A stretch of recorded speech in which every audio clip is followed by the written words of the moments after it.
Pernah kepikiran nggak soal sebuah tempat yang perannya itu kayak pintu gerbang? Bukan cuma gerbang fisik ya, tapi juga gerbang budaya dan karakter. Nah, hari ini kita bakal bedah tuntas soal Bangkalan, titik pertama di mana kita berkenalan sama Pulau Madura. Coba deh bayangin, di ujung paling barat Pulau Madura ada satu wilayah yang posisinya itu seakan-akan udah ditakdirkan buat jadi sebuah pintu. Dan ini bukan sekedar pintu geografis loh, tapi juga pintu yang membuka pemahaman kita ke sejarah, budaya, dan bahkan jiwa masyarakatnya.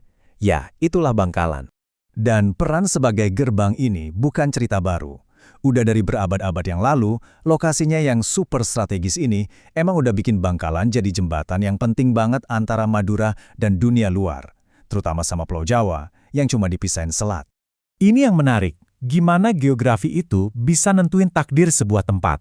Karena posisinya yang hadap-hadapan langsung sama Jawa, Bangkalan itu secara alami jadi persimpangan. Makanya, sejarahnya itu bukan tentang isolasi atau menutup diri, tapi justru tentang interaksi, perdagangan, dan pertukaran ide yang gak ada hentinya. Disinilah titik masuk utamanya, tempat Madura menyapa dunia luar. Oke, sekarang kita geser sedikit. Mari kita lihat gimana kondisi alamnya, lingkungannya, bisa membentuk manusianya. Pertanyaannya, gimana sih tanah Bangkalan yang unik ini bisa menempa karakter masyarakatnya yang kita kenal begitu khas? Alam di sini tuh jujur aja, nggak ngasih kemudahan. Bayangin aja dataran kering yang isinya batu kapur, sumber air yang susah dicari, dan area pesisir yang batunya terjal-terjal. Ini bukan cuma tantangan biasa, ini adalah kondisi sehari-hari yang menuntut ketangguhan yang luar biasa, cuma buat bertahan hidup. Dan justru dari tantangan itulah karakter mereka ditempa. Dari tanah yang keras, lahirlah masyarakat yang ulet dan tahan banting. Karena sumber daya alamnya terbatas, ikatan keluarga dan komunitas jadi kuat banget. Mereka harus saling bergantung satu sama lain. Dan karena daratan gak selalu bisa diandalkan, pandangan mereka pun beralih ke laut.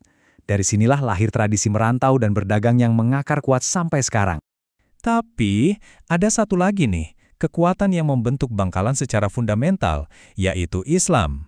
Wilayah ini ternyata bukan cuma jadi gerbang ekonomi, tapi juga sebuah gerbang spiritual yang perannya sangat-sangat penting buat Madura.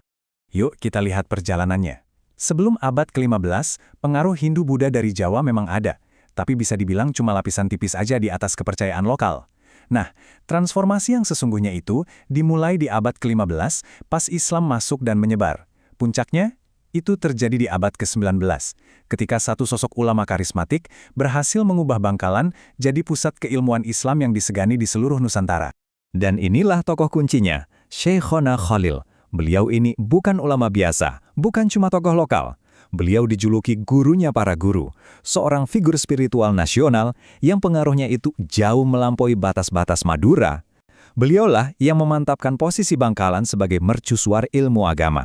Pengaruh Islam ini bisa mengakar kuat banget lewat beberapa pilar utama. Pertama, ada pesantren yang bukan sekedar sekolah, tapi udah jadi pusat kehidupan komunitas.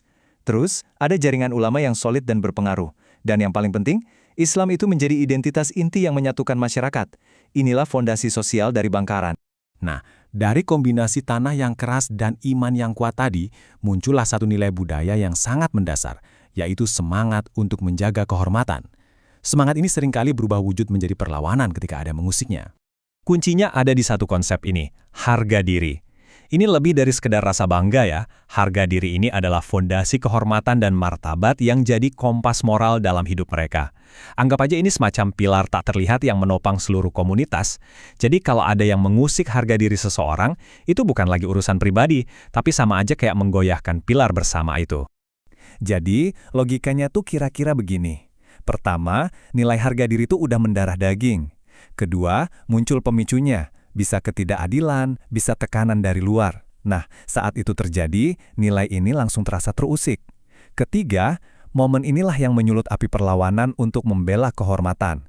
Jadi, disinilah akar dari semangat perlawanan kuat yang sering kita kaitkan dengan masyarakat Bangkalan. Oke, sekarang kita lompat ke masa kini. Kita lihat bagaimana Bangkalan hari ini mencoba menavigasi identitas gandanya. Sebagai penjaga tradisi yang kokoh, sekaligus sebagai gerbang modern yang serba cepat dan dinamis. Di sini kita bisa lihat dua wajah Bangkalan yang hidup berdampingan. Di satu sisi, ada simbol-simbol spiritualitasnya yang abadi, kayak makam Syekhona Khalil dan tradisi pesantren yang terus hidup. Tapi di sisi lain, berdiri kokoh ikon masa kini, Jembatan Suramadu. Jembatan ini bukan cuma penghubung fisik, tapi juga simbol penghubung Bangkalan dengan derasnya arus modernitas. Jadi ya, inilah inti dari Bangkalan hari ini, sebuah wilayah yang berhasil mengikat erat masa lalunya sebagai pusat para ulama dan spiritualitas dengan masa depannya sebagai gerbang modern. Disinilah tradisi yang mengakar kuat bertemu langsung dengan perubahan yang melaju begitu cepat. Nah, ini membawa kita ke sebuah pertanyaan terakhir yang penting banget buat kita renungkan. Seiring gerbang ini terbuka makin lebar, karena ada jembatan Suramadu, karena modernisasi, gimana caranya Bangkalan akan menjaga jiwanya, menjaga karakternya, tradisinya, dan nilai harga dirinya yang udah terbentuk selalu berabad-abad. Ini adalah tantangan sekaligus peluang besar bagi sang gerbang madu.